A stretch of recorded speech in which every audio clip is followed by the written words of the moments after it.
বলো বলো কার কটা চাই ভাই, মিছি মিছি করো কেন খাই খাই, পিঠে পুলি নরম পেলেই মন জড়িয়ে যায়।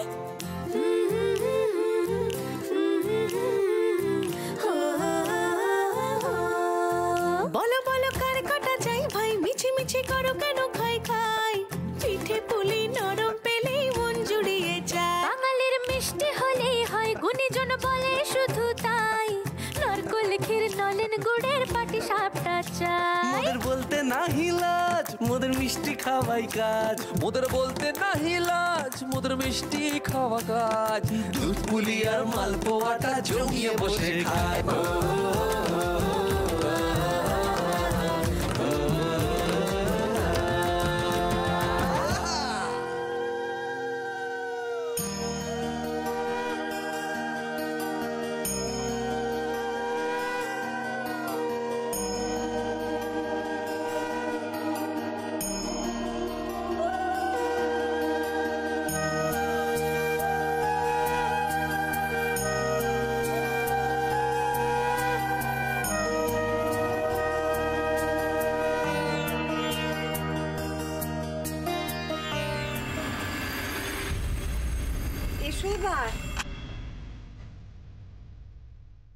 আবার দিনটা হ্যাঁ দেখুন।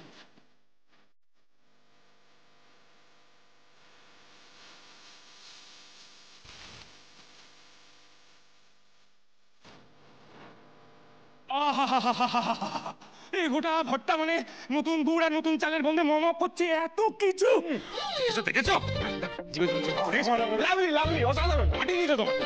আরে শ্যামলী, আরে বাবা, এই তো পিঠের গন্ধ সারা বাড়িতে মোমো করছে। আমি ওপর থেকে ছুটে এলাম। হ্যাঁ, আমি নিজেই লোভ সামলাতে পারছি না। আচ্ছা বাই দা ওয়ে, এই বাবা মধু কাকা কোথায়? কাকিমা, বাবা মধু কাকা কোথায়? তারা যেন তোমাদের অপেক্ষায় বসে আছে, পিঠে হবার সঙ্গে সঙ্গে তাদের খাওয়া হয়ে গেছে। আর এতক্ষণে গিয়ে দেখো দাবার আসরও বসে গেছে। ও শ্যামলী, বলছি যে সবাইকে এবার একটু বেড়ে দাও না। হ্যাঁ ম্যাডাম, এক্ষুনি বেড়ে দিচ্ছি। উফ, খালি হ্যাংলাম করিস। আমাকেও হ্যাঁ দিচ্ছি।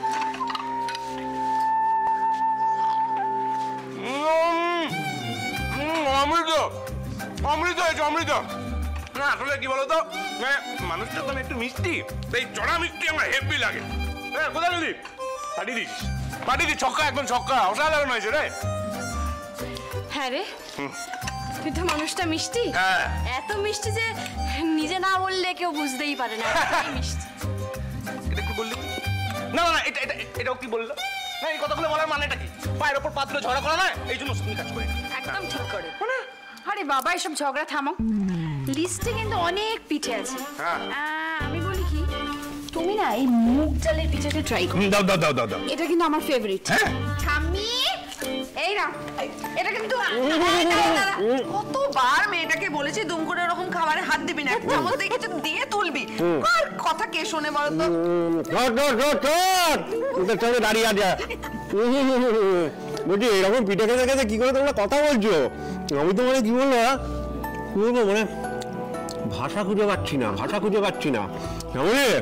বলি এবারের কিন্তু সত্যি পৌষ সংক্রান্তি তুই কিন্তু জমিয়ে দিয়েছিস। কি বানিয়েছিস? বাবা, তুমি এমন করে বলছো, মনে হচ্ছে সব পিঠে যেন আমি একাই বানিয়েছি। না বাবা, আমরা সবাই মিলে বানিয়েছি। ও বাবা, জানো তো নর্থ বেঙ্গলে আমাদের ওখানে একটা স্পেশাল পিঠে হয়, ভাপা পিঠে। ভাপা করে খাওয়াবো। বাবা, ভাপা ইলিশ শুনেছি, পিঠে সূর্য, এইটা খেয়ে দেখো, খাও খাও খাও, অপূর্ব হয়েছে, খেয়ে দেখো। আচ্ছা, অনেক কোথায়? অনেকে তো আমি দেখে এলাম। তাহলে এই যে যেমন আমি এসে গেছি, একটা কাজ ছেড়ে আসতে হলো, তাই একটু লেট হয়ে গেল। এই যে এত কাজ করলে চলবে আজকের দিনে? হ্যাঁ, সব পিঠে আমায় সাফার করে দেবো। যার জন্য এত কষ্ট করে বানালে তাকে দাও।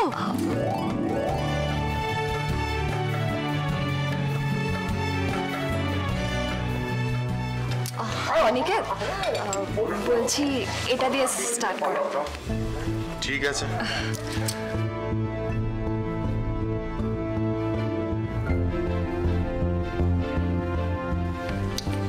বাহ, ভালো খেতে, কিন্তু একটু মিষ্টিটা বেশি। আমার না বেশি মিষ্টি ঠিক ভালো লাগে না। এমনি ঠিক আছে, কিন্তু মিষ্টিটা খুব চড়া। হিরো, এটা কি রে? সুন্দর দেখতে, অন্যরকম। এটা কি? রাঙা আলুর পিঠে। তাই? বাহ, তো দারুণ দেখতে। এটা খেয়ে দেখি।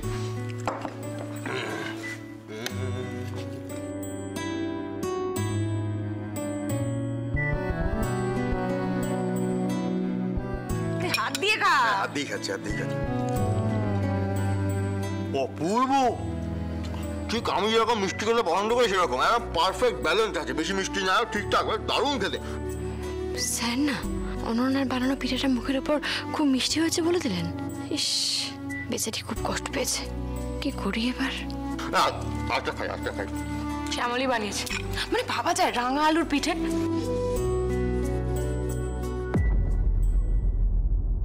আমাদের বাড়িতে তো ফার্স্ট টাইম হলো, আর তাও কিনা শ্যামলীর দৌড়াতে আমি আর এটা কি?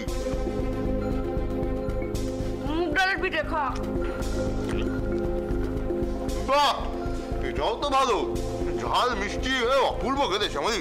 আমি বলতে বাধ্য হচ্ছি, যে কটা পিঠে হয়েছে না তার মধ্যে এই রাঙা আলুর পিঠে আর এই মুগ ডালের পিঠে বেশ অপূর্ব, দারুণ হয়েছে, দারুণ অপূর্ব হয়েছে। কি করেন না কি করলাম স্যার? ওই পিঠাটা অনন্যা বানিয়েছিল, যেটা আপনাকে দিল। এটাই অন্না বানিয়েছে, আমি জানবো কি করে? জানতে তো হবে স্যার, জানবো কি করে বললে হবে? এটুকু তো বুঝতে হবে। আপনি কিচ্ছু বোঝেন না। আপনি যখন এখানে এলেন তখন এতগুলো পিঠের মধ্যে দুধ ফুলিয়ে অনন্যা বাটি করে তুলে আপনার কাছে এগিয়ে গেল, গিয়ে কি বললো? এটা দিয়ে শুরু করো। তার বাড়িটা কি? তার মানে ওই বানিয়েছে পিঠেটা, তাই সেটা দিয়ে শুরু করতে বললো। এটুকু বোঝেন না। দেখুন কত কষ্ট পেয়েছে মেয়েটা, মুখটা কেমন ফ্যাকাশে হয়ে গেছে, খুব কষ্ট পেয়েছে। যান গিয়ে মনান, যান। আপনাকে আমি সত্যিই বুঝতে পারি না শ্যামল, আপনি যে কোন ধাতুতে গড়া। আসলে ধাতু নয়, আপনি একেবারে খাঁটি মাটি দিয়ে তৈরি একজন মানুষ।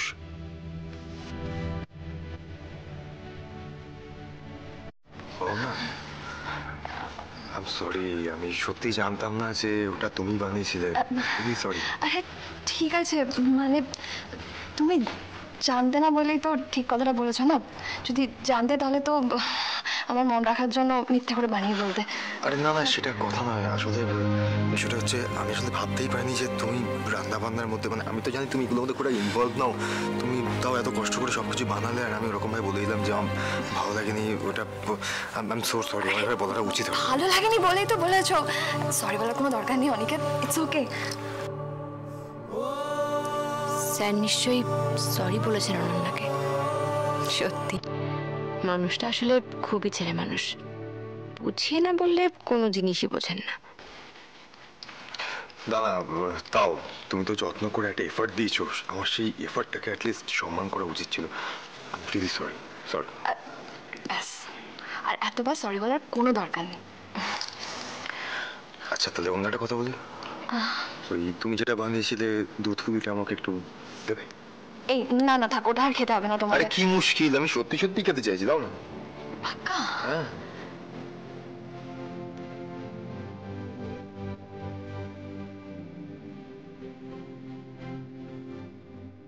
যাক বাবা, দুজনের মিল হয়ে গেছে।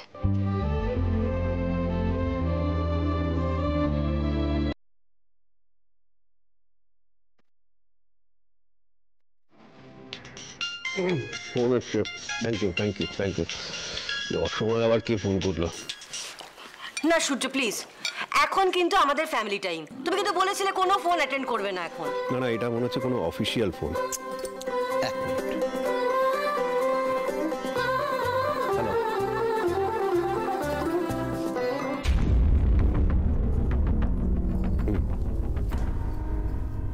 Thank you. Okay, thank you.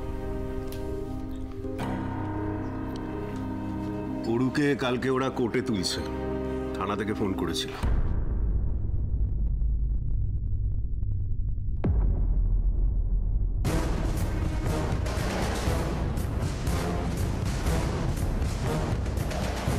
এবার আর কিছুতেই অরুণাভ ভৌমিক ছাড় পাবে না।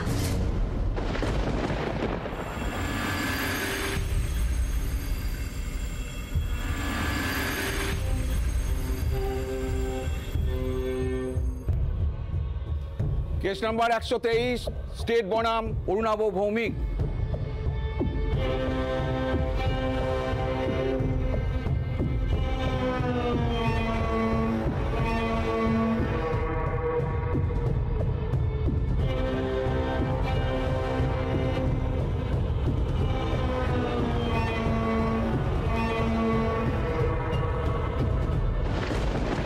মিস্টার পিপি, আপনি শুরু করুন।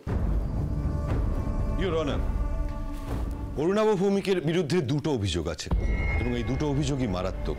প্রথম অভিযোগ, অনিকেত মল্লিকের স্ত্রী অনন্যা মল্লিককে প্রাণে মারার চেষ্টা। তাতে অনিকেত মল্লিক গুরুতরভাবে আহত হন। অবশেষে তিনি মৃত্যুর মুখ থেকে ফিরে আসেন। আর দ্বিতীয় অভিযোগ, অনিকেত মল্লিকের প্রথম পক্ষের স্ত্রী শ্যামলী মালাকার, তিনি যখন এই ঘটনার তদন্ত নিজের মতো করে শুরু করেন, তখন তাকে অরুণাভ ভৌমিক মানসিকভাবে অসুস্থ বলে প্রমাণ করার চেষ্টা করেন। আর এই দুটি অভিযোগই প্রমাণিত। তার কারণ তার শাগরেদ খোকন মালাকার নিজের মুখে এই অভিযোগ স্বীকার করেছেন। আর এই ভিডিওটি আমরা অলরেডি সাবমিট করেছি। ইওর অনার, আমার অনুরোধ, আপনি এই ভিডিওটি একবার দেখুন এবং অরুণাভ ভৌমিককে চরমতম শাস্তি দিন। আমার মনে হয় অরুণাভ ভৌমিকের মতো একজন ক্রিমিনালকে বাইরে ছেড়ে রাখা খুবই বিপজ্জনক।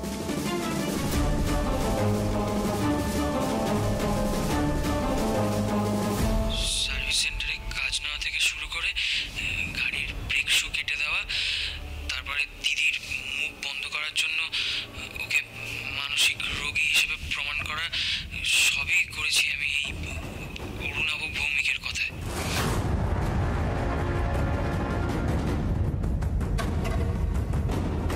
বাবা, আজ অরু দাদা কোনোভাবেই আর ছাড় পাবে না।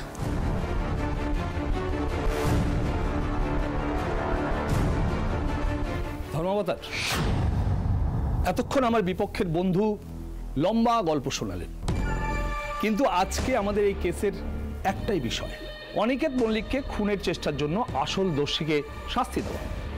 আর এই কেসের সঙ্গে আমার মক্কেল অরুণাভ ভৌমিকের কোনো সম্পর্ক নেই। ওনার সম্পর্কে যা যা অভিযোগ আনা হয়েছে সব মিথ্যে এবং ভিত্তিহীন। খোকন এসব কাজ একা করেছে নাকি? বাজে বকে যাচ্ছে। আপনি উত্তেজিত হবেন না, দাঁড়ান, আস্তে আস্তে সবটা প্রমাণ হবে। আসল দোষী তো Khokon Malakar. Objection, your honour. Objection sustained. Your honour, আমার বিপক্ষের উকিল এখন খোকন মালাকারকে দোষী সাব্যস্ত করে অরুণাভ ভৌমিককে নির্দোষ বলে প্রমাণ করার খেলায় মেতেছেন, যদিও তার এই আর্গু ভিত্তিহীন। কারণ খোকন মালাকার আগেই সমস্ত দোষ নিজের মুখে স্বীকার করেছেন। আর সেই ভিডিওটি আমি যা আগে বলেছি যে এখানে অলরেডি আমরা সাবমিট করেছি। তবে আমি একবার খোকন মালাকারকে কাঠগোড়ায় ডেকে নেব, সে যেন এসে আবারও সমস্ত সত্যিটা কোর্টের সামনে বলে। খোকন মালাকার কাঠগড়ায় আসুন।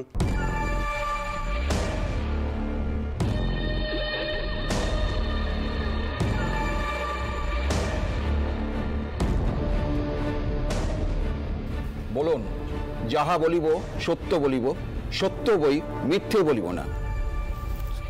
যাহা বলিব সত্য বলিব, সত্য বই মিথ্যা বলিব না।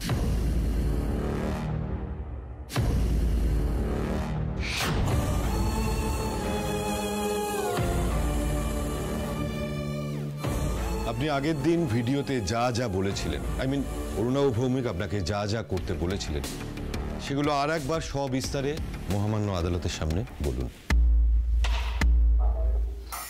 ধর্মাবতার, ওই যে ওখানে বসে আছে, ও আমার দিদি হয়। আগের দিন ওরা আমাকে খুব মেরেছে, আর সেই ভয়েই আমি এই সমস্ত কথা বলেছি। আসলে অরুণাভ স্যারের কোনো দোষ নেই, যা করার আমিই করেছি। এসব কি বলছিস?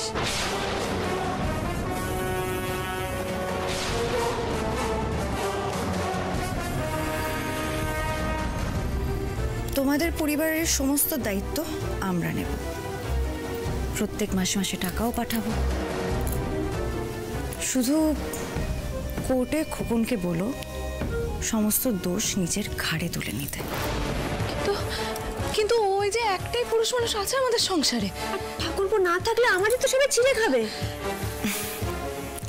এবার তোমরাই ভেবে দেখো কি করবে। হ্যাঁ, তবে এটাও ঠিক, এরকম সুযোগ কিন্তু তোমরা বারবার পাবে না।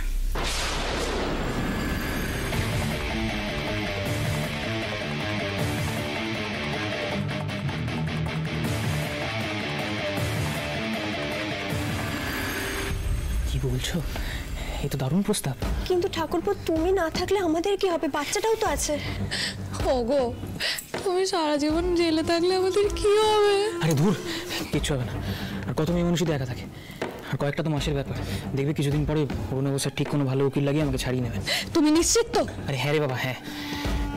আমাদের এখন টাকা লাগবে, অনেক টাকা। তাছাড়া আমি ছাড়া শ্যামলীকে টাইট দেবে কে? হ্যাঁ, কয়েকটা তো মাসের ব্যাপার, তোমরা একটু সব সামলে থেকে যাও কয়েকটা দিন।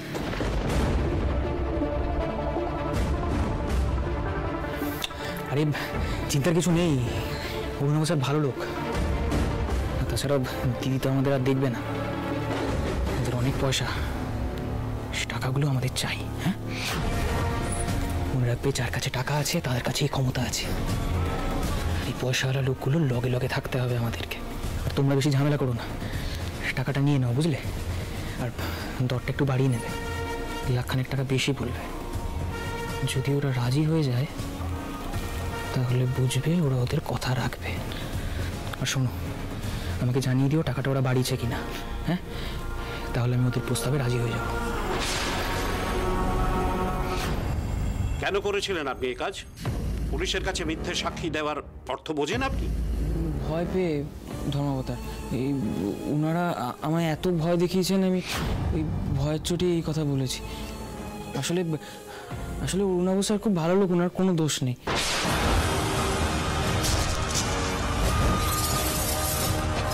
আপনারা কি আইন কানুন সমস্ত কিছু ভুলে গেছেন নাকি?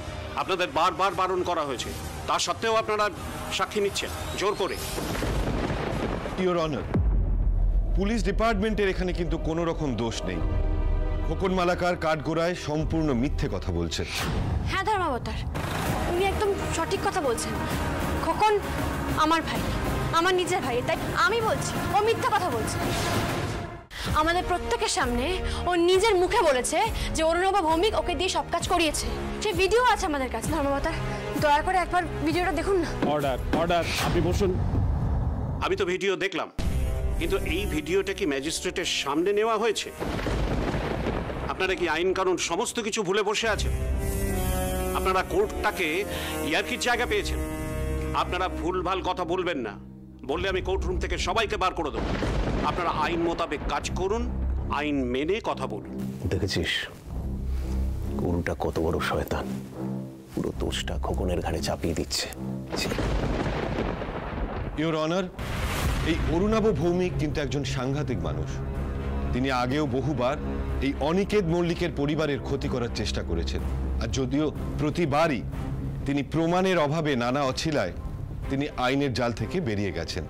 ইওর অনার, আমি অরুণাভ ভৌমিকের বিরুদ্ধে প্রমাণ জোগাড় করার জন্য আদালতের কাছ থেকে 2 দিন সময়। Objection your honour, objection. দেখছেন তো কিভাবে আমার মক্কেল অরুণাভ ভৌমিককে ফাঁসানোর চেষ্টা করছে। ইওর অনার, আমি আপনার কাছে অনুরোধ করছি, এই খোকন মালাকারকে শাস্তি দিয়ে আমার মক্কেল অরুণাভ ভৌমিককে নির্দোষ ঘোষণা করা হোক। আপনি কেন করেছিলেন এই কাজ? ধর্মাবতার, অনিকেত মল্লিকের স্ত্রী শ্যামলী মালাকার আমার দিদি হয়। দিদির বড় বাড়িতে বিয়ে হওয়ার ফলে আমরা সবাই দিদির ভরসাতেই ছিলাম, কিন্তু দিদির সাথে বিয়ে ভেঙে দেওয়ার পরে অনিকেত দা অনন্যা বলে ওই মেয়েটিকে বিয়ে করে। তারপর থেকেই আমার খুব রাগ হচ্ছিল ওই অনন্যা বলে মেয়েটির উপর। দিদি যদি জোড়া বাড়িতে না থাকে তাহলে তো আমাদেরও ভবিষ্যতে কিচ্ছু হবে না, তাই জন্যই মেয়েটাকে রাগের মাথায় মেরে ফেলতে চেয়েছিলাম ধর্মাবতার।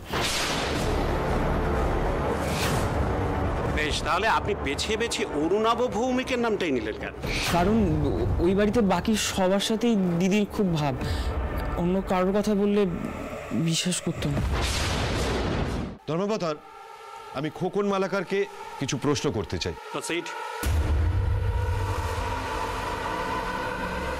আচ্ছা, আপনি অনন্যা দেবীকে কেন মারতে চেয়েছিলেন সেটা তো বুঝলাম, কিন্তু শ্যামলী দেবী যে মানসিকভাবে অসুস্থ এটা প্রমাণ করার জন্য যে দৃশ্যগুলো দেখানো হচ্ছিল সেগুলো কে দেখাচ্ছিল? আপনি? হ্যাঁ, গাড়ির ওই ব্রেক শুট ছিঁড়ে যাওয়ার পরে যখন দিদি ওটার তদন্ত করা শুরু করে তখন আমার ছবি খুঁজে পায়। এবার আমি তখন ভয় পেয়ে নিজে বাঁচতে দিদিকে মানসিক রোগী হিসাবে প্রমাণ করার জন্য এই কাজগুলো করতে থাকি। প্রথমে কাজ ঠিকঠাকই হচ্ছিল, কিন্তু তারপরে ধরা পড়ে গেলাম। আর ধরা পড়ার পরে ভয় পেয়ে এই অরুণাভ তার নাম বলে ফেলেছি। বাজে কথা, আমি অরুণাভ ভৌমিককে নিজের চোখে দেখেছি আমাকে ভয় দেখাতে। না না না, ওটা আমি ছিলাম। ছুরি, রক্ত এ সমস্ত দেখে তুই ভয় পেয়ে গিয়েছিলিস, ওই জন্য তুই আমাকে চিনতে পারিসনি। সব কেন বলছিস তুই? Order order order. তাহলে এরপর আমার আর কিছু বলার রইল না। খোকন মালাকার আদালতে দাঁড়িয়ে নিজের মুখেই স্বীকার করেছেন যে উনিই সমস্ত কিছু করেছেন। সুতরাং খুনের চেষ্টার অপরাধে এবং সুস্থ মানুষকে অসুস্থ প্রতিপন্ন করবার চেষ্টার অপরাধে আমি আসামি খোকন মালাকারকে 7 বছর সশ্রম কারাদণ্ডে দণ্ডিত করলাম এবং অরুণাভ ভৌমিকের বিরুদ্ধে কোনো প্রমাণ না পাওয়ায় তাকে নির্দোষ হিসেবে ঘোষণা করে আমি রায়দান করলাম।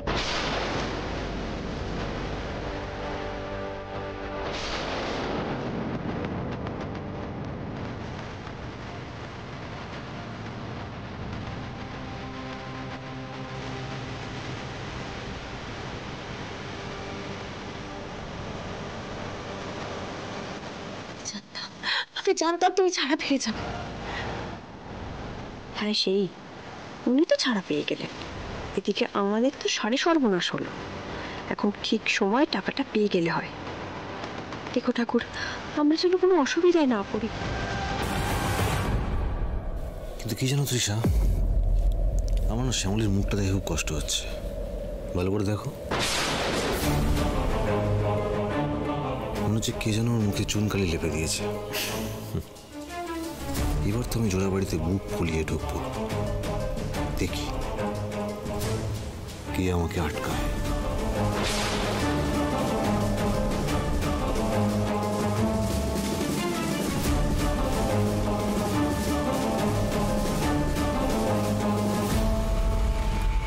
এক মাঘে শীত চায় না, টাকার জোরে আবারও জাল কেটে বেরিয়ে গেলেন তো। তবে ভাববেন না যে আপনি বেঁচে গেছেন। যে অপরাধ আপনি করেছেন তার শাস্তি তো আমি আপনাকে দেবই অরুণাভ ভৌমিক। শুধু আমি না, সাথে থাকবে আমার পরিবার।